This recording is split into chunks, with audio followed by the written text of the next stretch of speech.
and it's come to my attention that there are several flock cameras installed around our town. My resources count over 30 of them, and I have graphics showing where they are, and I can pass them around to the guests here tonight so they can see where these cameras are. These cameras utilize AI to track you and your family when you're out in public. They run by a company, Palantir. This company claims that they just record movement of vehicles and they will reduce the crime rate to zero.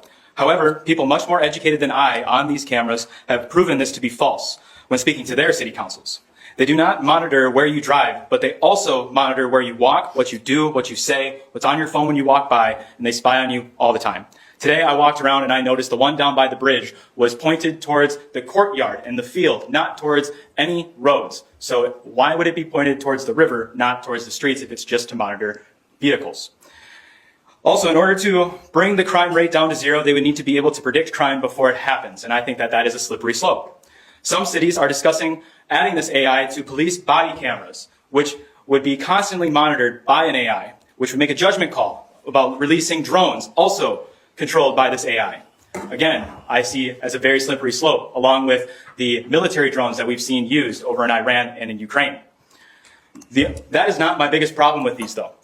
The owner of Palantir, Peter Thiel, is a man mentioned in the Epstein files over 2,200 times, making him the fourth most mentioned individual in the files. He accepted $40 million that we know about from Epstein. The victims of Epstein and Ghislaine Maxwell were human sex trafficked, reported almost all members consisting of high-profile and ultra-wealthy individuals, and they witnessed murders, ritual sacrifice, and cannibalism of infants, that being the consumption of human flesh and blood. They use code words for their victims, like pizza, jerky, and grape soda. I have a hard time believing that any human being could do something so evil.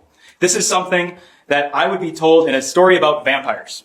And I don't know about you, but I think that vampires are meant for campfires. They are supposed to be a mythological being, and they're not supposed to be real, and definitely should not be in charge of the security and safety of our city. I believe that any decent person would say no to giving up their safety and security to someone with such little value of a human life, let alone a potential ultra-wealthy pedophilic vampire in the Epstein files.